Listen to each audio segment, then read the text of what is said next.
আসসালামু আলাইকুম। বিসমিল্লাহির রহমানির রহিম। আজকে আমার ভিডিও টপিক হচ্ছে বাংলাদেশের সংবিধান। বাংলাদেশের নাগরিক হিসেবে আ সংবিধানের যে মৌলিক ব্যাপারগুলো আপনার অবশ্যই জানা উচিত। তো সেই বিষয়গুলোই আমি এই ভিডিওতে জানানোর চেষ্টা করব। আশা করছি আজকের ভিডিওর পর আপনি আমাদের সংবিধানের একদম বেসিক যে জিনিসগুলো, সেগুলো সম্পর্কে আপনি যথেষ্ট ধারণা পাবেন। বাংলাদেশের সংবিধানের প্রস্তাবনা হচ্ছে একটি, আমাদের সংবিধানের মূলনীতি হচ্ছে ৪টি। জাতীয়তাবাদ, সমাজতন্ত্র, গণতন্ত্র এবং ধর্মনিরপেক্ষতা।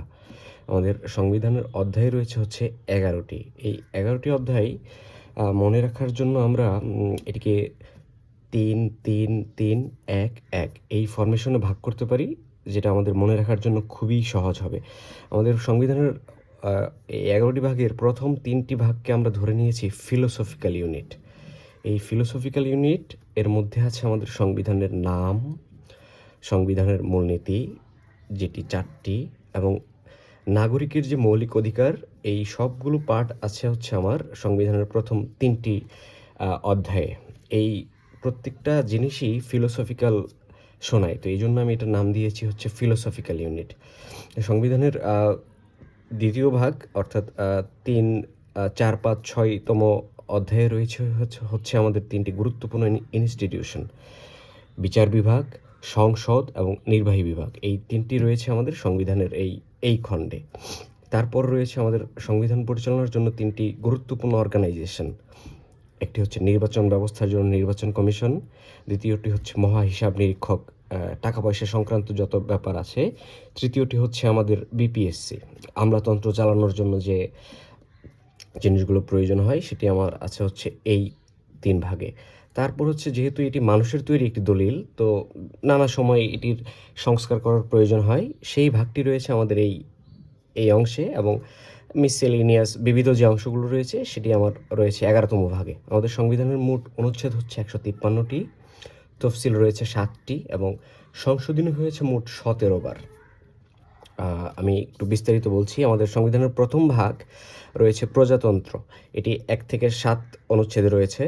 দ্বিতীয় ভাগে রয়েছে রাষ্ট্র পরিচালনার মূলনীতি, ৮ থেকে ২৫ অনুচ্ছেদের মধ্যে এই রাষ্ট্র পরিচালনার মূলনীতিগুলো লিপিবদ্ধ রয়েছে।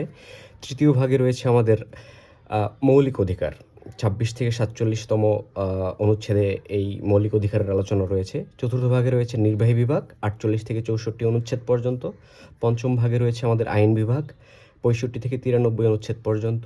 ষষ্ঠ ভাগে রয়েছে আমার বিচার বিভাগ, ৯৪ থেকে ১১৭ অনুচ্ছেদ পর্যন্ত। সপ্তম ভাগে রয়েছে আমার নির্বাচন, ১১৮ থেকে ১২৬ অনুচ্ছেদ পর্যন্ত। অষ্টম ভাগে রয়েছে আমার মহা হিসাব নিরীক্ষক ও নিয়ন্ত্রক, ১২৭ থেকে ১৩২ পর্যন্ত। নবম ভাগে রয়েছে বাংলাদেশের কর্ম বিভাগ, BPSC, Bangladesh public service commission. দশম ভাগে রয়েছে সংশোধন এবং একাদশ ভাগে রয়েছে বিবিধ। তো এই ১১টি ভাগকেই আমি মনে রাখার জন্য এই ৩, ৩, ৩, ১, ১ ফরমেশনের আলোচনা করলাম। সংবিধান সময়কার সময়ের কিছু খুবই ইম্পর্ট্যান্ট তথ্য দেওয়া উচিত। আমাদের সংবিধান রচনা কমিটির সদস্য ছিল ৩৪ জন, এটি নিয়ে আমি একটু পরে বলছি। তো এই রচনা কমিটির সভাপতি ছিলেন ডক্টর কামাল হোসেন। আমরা কয়েকদিন আগের আমাদের বৈষম্য বিরোধী ছাত্র আন্দোলনের সময় ডক্টর কামাল হোসেনের মেয়ে ব্যারিস্টার সারা হোসেনকে আমাদের ছাত্রদের পক্ষ নিয়ে আদালতে দাঁড়াতে দেখেছি। আমাদের সংবিধান রচনা কমিটির একমাত্র মহিলা সদস্য ছিলেন হচ্ছে বেগম রেজিয়া বানু। একমাত্র বিরোধী দলীয় সদস্য ছিলেন বাবু সুরঞ্জিত সেনগুপ্ত, যিনি বেশ কিছুদিন আগে মারা গিয়েছেন। আমাদের সংবিধান গণপরিষদে গৃহীত হয়ে হচ্ছে ৪ঠা নভেম্বর ১৯৭২। এই জন্য ৪ই নভেম্বরকে সংবিধান দিবস হিসেবে আমরা পালন করি। গণপরিষদ ওয়ার্ডটা আমি একটু বলে নেই। গণপরিষদ গঠন করা হয় পার্টিকুলারলি এবং শুধুমাত্র সংবিধান রচনার উদ্দেশ্যে গণপরিষদ আসলে গঠন করা হয়। এই ৩৪, ৩৫ এই দুইটি সংখ্যা আমাদের বাংলাদেশের সংবিধান এবং আমাদের সামগ্রিক ইতিহাসের সাথে জড়িত।